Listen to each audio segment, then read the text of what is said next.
de missionário, né? A visão que nós precisamos ter ao longo da nossa vida, no nosso dia a dia, no nosso trabalho, na casa de Deus, né? Como donas de casa, como mães de família, nós sempre precisamos ver, olhar um pouco mais para frente e enxergar um pouco além daquilo que os nossos olhos naturais, né, podem ver. Eu vou contar aqui uma historinha, né? Disse que uma determinada empresa de sapatos, né, mandou um dos seus vendedores lá para o país da África, né? E quando aquele vendedor chegou lá e passou um bom tempo naquele lugar, e ele decidiu voltar. E quando ele voltou, ele chegou para o seu patrão e disse assim: olha, foi muito difícil, ou aliás, é impossível a gente vender sapatos naquele lugar, porque naquele lugar ninguém usa sapatos.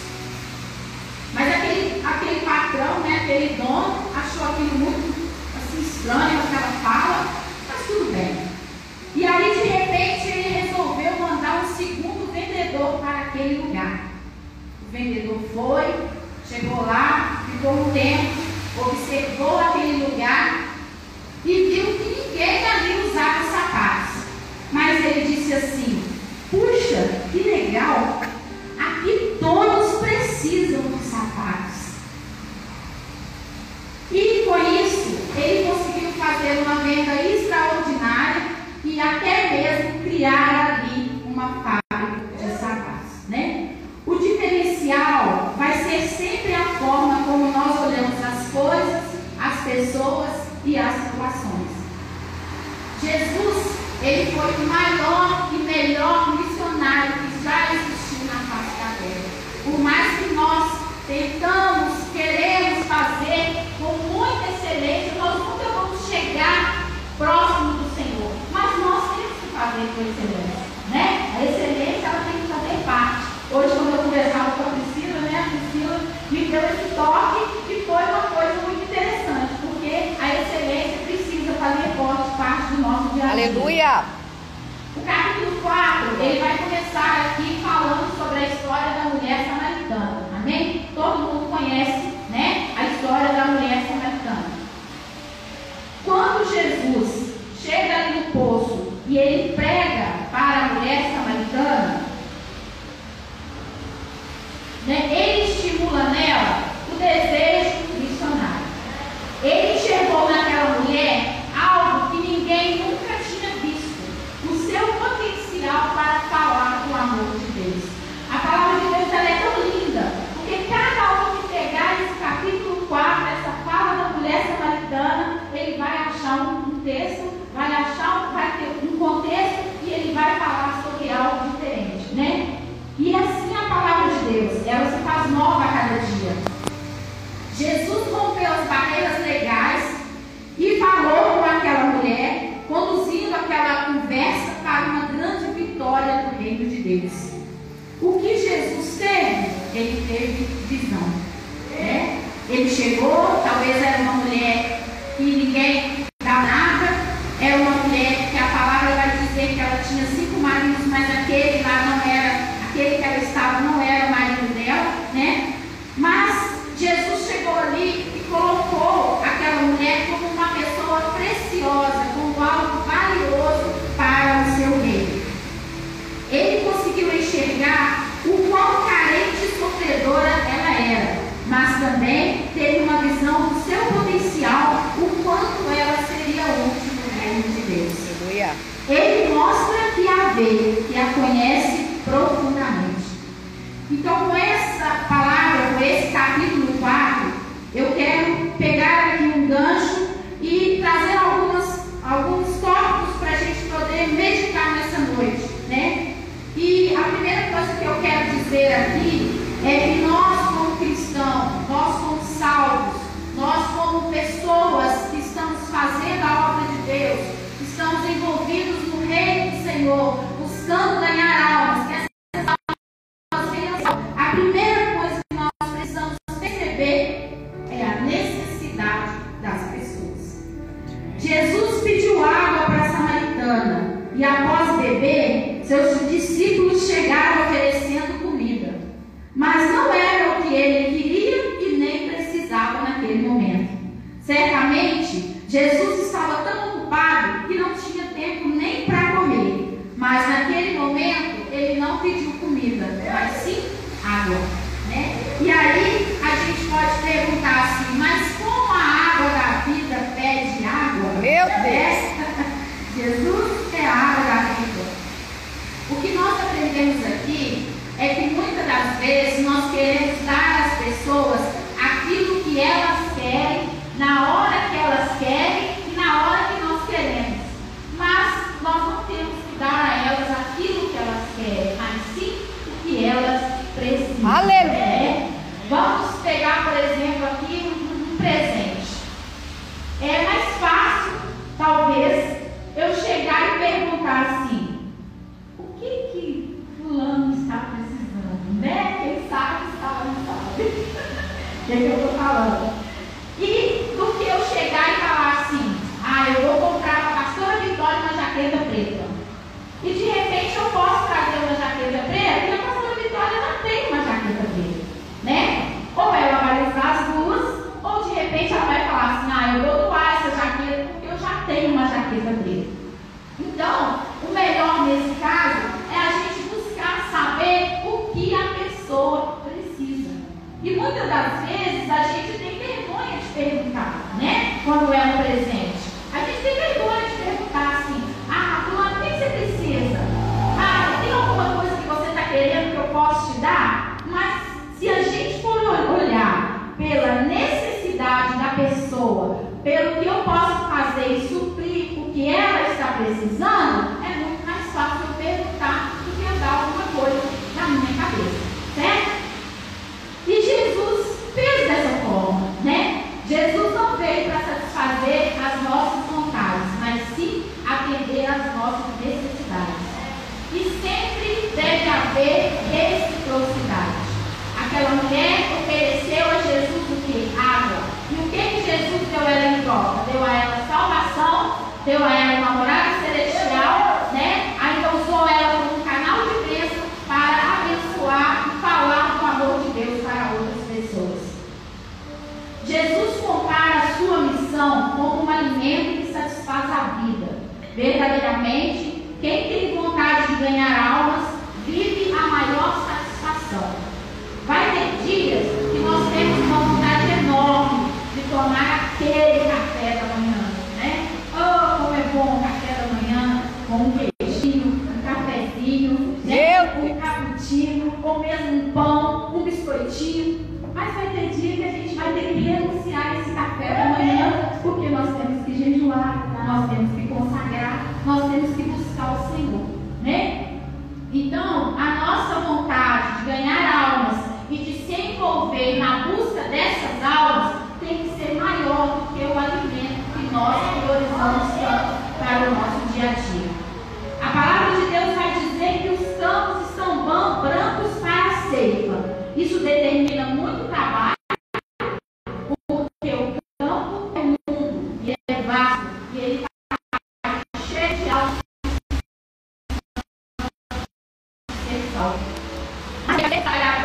Nós estávamos aqui fazendo a apresentação e eu falei que a diaconisa diz assim: diaconisa, nós somos tão poucos aqui no Missões que uma pessoa tem que fazer 2 papéis, né? Para dar certo. Mas tá bom, é isso mesmo, e conta que nós estamos fazendo, né? Nós não deixamos de fazer porque não tem quantidade suficiente, né? A declaração de Jesus é que eles erguessem os olhos, porque os campos já estavam brancos para a ceifa. E aconteceu um avivamento em Samaria. Aquela mulher tinha trazido toda a cidade para ouvir de Jesus. E assim aconteceu o menor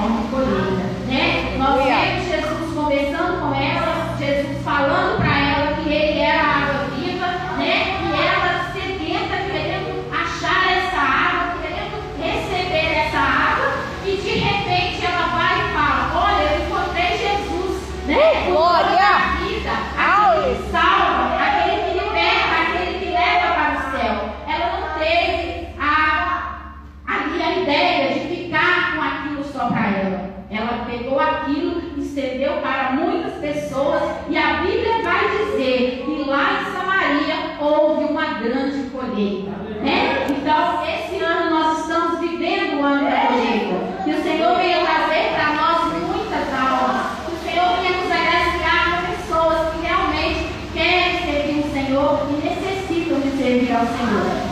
O outro ponto que eu quero trazer para nós é que nós precisamos ter discernimento. Jesus fez a pergunta sobre o tempo da ceifa, porque queria que repetisse que a colheita espiritual já estava pronta.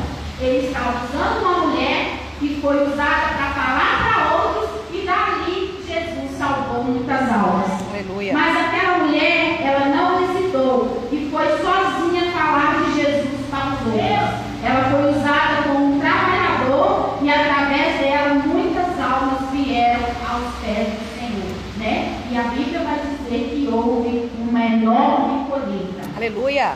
Outro ponto também que nós precisamos ter é ter os olhos erguidos para o céu. Amém. Muitas pessoas não têm discernimento do momento certo de semear e colher a colheita de Deus para as suas vidas, porque andam de cabeça baixa e não buscam discernimento do momento que elas estão vivendo.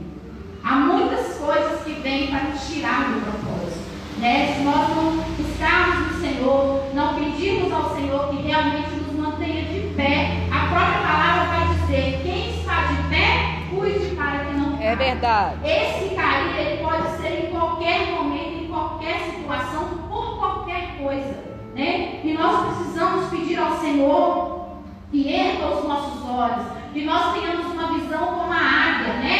Que voa e olha bem alto, né? Aleluia. E nós não tenhamos uma visão terrena, porque o Senhor quer nos usar e quer que nós ganhemos as almas para Ele. Mas nós não podemos oferecer aquilo que nós não temos, né? Tem amor aí? Glória. Tem verdade aí? Então, Tem Jesus. sinceridade aí? Tem. Ei. Então é isso que nós temos que oferecer. Aquilo que nós temos é o que nós vamos oferecer para as almas, né? Quando alguém chega na minha casa para tomar um café, eu não posso oferecer um queijo se eu não tiver. Meu Né? Eu só posso oferecer aquilo que eu tenho, né? Tem confiança aí? As pessoas podem nos contar segredos? Amém? Eles vão ficar guardados e serão colocados diante de Deus em oração? Ou na primeira oportunidade nós vamos passar para frente? Meu Deus. Por que o Senhor me incomodou com essa palavra? No meu trabalho, a gente lida com muitas pessoas, né? No dia a dia, muita gente que passa. Às vezes vem alguém no outro dia que você fala assim: ah, fulano teve aqui ontem. Teve, mas você não consegue nem lembrar de tanta rotatividade tão grande que existe. E é engraçado que muitas vezes as pessoas buscam, né, passar ali na triagem, passar ali no acolhimento, e às vezes elas não estão doentes. O que elas querem? Conversar. Meu Deus. Elas querem ser ouvidas. E muitas das vezes são nos passadas situações que, quando a gente ouve, a gente fica assim, perplexo, sem saber o que falar, mas temos que falar porque o Senhor nos usa, né? Porque nós temos que ser canal de bênção, canal da palavra de Deus.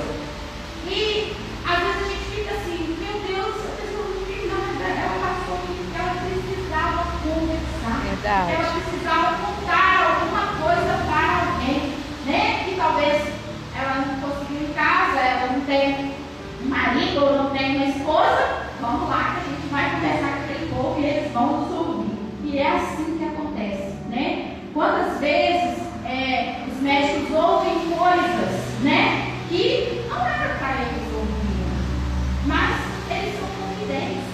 Então a pessoa tem confiança em contar, porque sabe que dali não vai sair.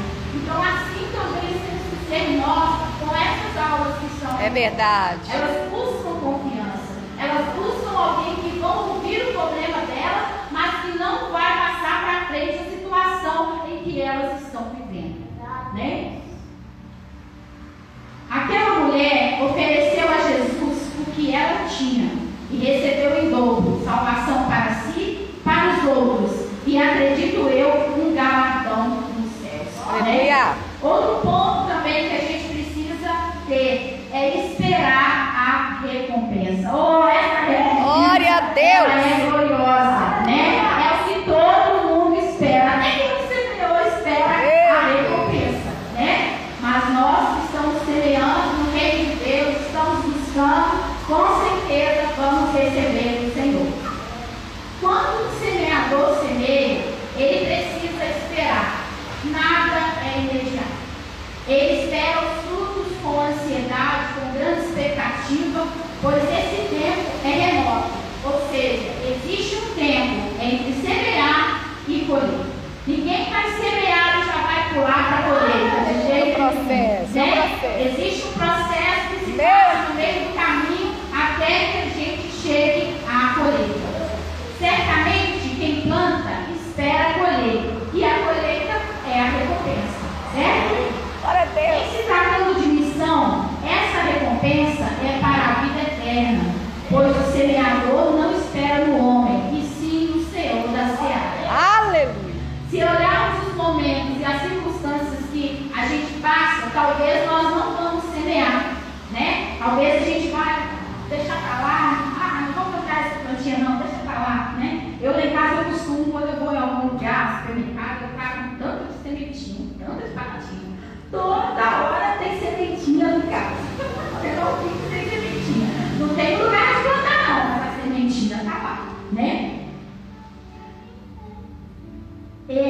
Se olharmos os momentos, nós não vamos semear, mas esse não é o nosso foco, né? Nós estamos aqui semeando para colher.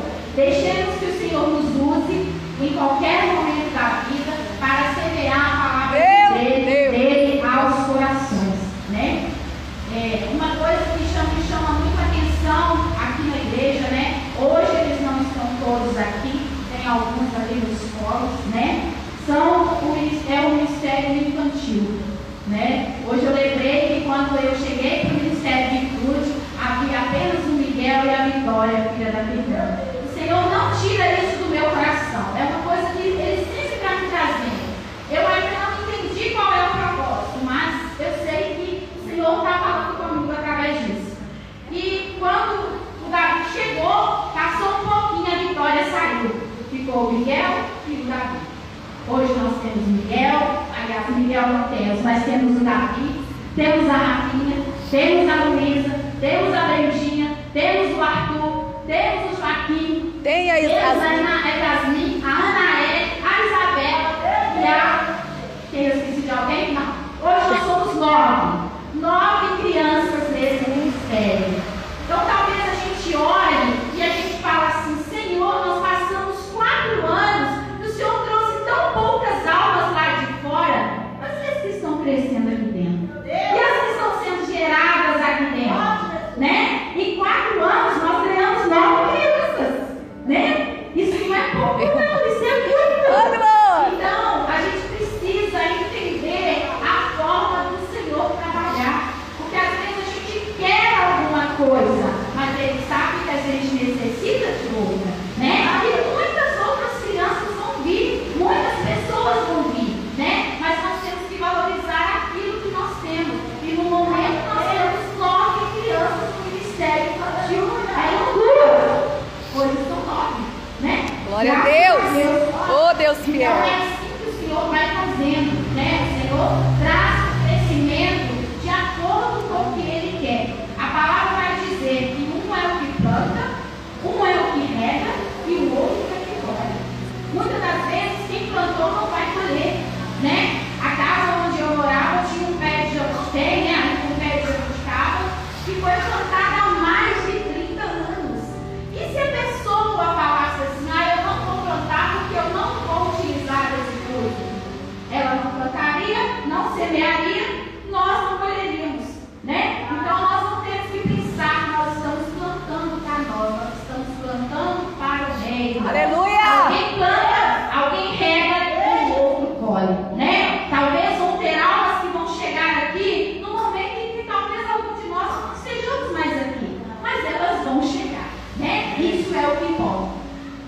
E nós também precisamos ter a visão da graça de Deus.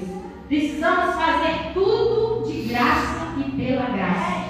Sem a concepção da graça de Deus, nós vamos ser frustrados ministerialmente. A pastora falou sobre a questão das pessoas que sobem aqui. Se nós não subirmos aqui, não dependermos do Senhor, não buscarmos a palavra do Senhor, não jejuarmos, não consagrarmos a nossa vida, como vai valer a gente subir aqui? Né? A nossa palavra ela vai voltar vazia, né? Mas se nós tivermos alicerçados no Senhor e fizermos de acordo com o que o Senhor deseja, pode ter certeza, essa palavra vai produzir frutos a 100 por mil. Glória a Deus! Assim nós cremos. Não podemos ver nossas condições ou merecimento das pessoas que ouvirão a mensagem. Muitas das vezes estamos colhendo o que outras pessoas plantaram e plantando para outros colherem, né? Então, que nós não venhamos desanimar, né, desse plantio, dessa semeadura. Que cada dia nós venhamos semear coisas boas. É fácil, né? Não é fácil. Tem dia que a gente fica assim, né, querendo semear umas coisinhas ruins, né? Mas que o Senhor nos dê graça, né? Nós somos seres humanos, nós não podemos esconder isso não, né? Porque nós não semeamos somente coisas boas. Não adianta a gente pensar assim, mas que com a ajuda do Espírito Santo nós venhamos semear para o reino de Deus, nós venhamos semear coisas boas, venhamos trazer a palavra, levar a palavra às almas que estão aí fora, né? As pessoas aí fora estão sedentas, elas não sabem o que elas precisam, elas querem alguma coisa, mas elas não sabem o que elas precisam, né? Quantas vezes a gente vai no centro, a gente está lá numa lanchonete, chega alguém perto da gente e pede para a gente pagar um lanche. Ele pede para você pagar o lanche, mas ele não está precisando daquele lanche, porque ele já deve ter ganhado de outra pessoa. Alguém, talvez, de uma lanchonete já deu ele algum lanche, mas ele não sabe o que ele precisa. Verdade. Mas nós precisamos saber o que as almas precisam. É verdade. Elas precisam do Senhor. Aleluia. As suas vidas, Meu né, Deus. para que elas venham também desfrutar como nós desfrutamos da palavra de Deus. Mesmo assim, precisamos saber que Jesus é o Senhor da seara e é quem consuma tudo. A receita de Jesus para a visão missionária é andar de olhos erguidos, para ver os caminhos de Deus que são mais altos do que os nossos. Glória a Deus. Talvez a nossa visão ainda está um pouquinho pequena, nós ainda não estamos contemplando aquilo que o reino realmente é, né? Ou não estamos contemplando aquilo que o Senhor pode fazer em nós. Achamos que não temos capacidade, achamos que não somos nada, mas como hoje já foi falado aqui, não foi nós que escolhemos a Ele, foi Ele que nos escolheu. Glória. E Ele nos escolheu e nos amou e nos trouxe para esse reino, para que nós demos fruto, Glória a para que Deus. nós semeemos a sua semente, que é a tua palavra, e depois alguém colha esse fruto. Aleluia. Jesus tinha os olhos cheios de amor, com um olhar profundo, que percebia as necessidades das pessoas, vontade de ganhá-las para Deus, discernimento, alegria e visão da graça de Deus sobre ela. Que Deus nos abençoe nessa noite. Glória a que Deus. nós também sejamos usados para fazer o necessário para cada vida. Vamos olhar para uma aula e vamos pedir ao Senhor, Senhor, o que ela precisa. O Senhor vai nos mostrar, o Senhor vai nos falar, e assim nós vamos atender a sua necessidade. Amém? Que Deus nos abençoe. Que Deus nos abençoe nessa noite e que nós possamos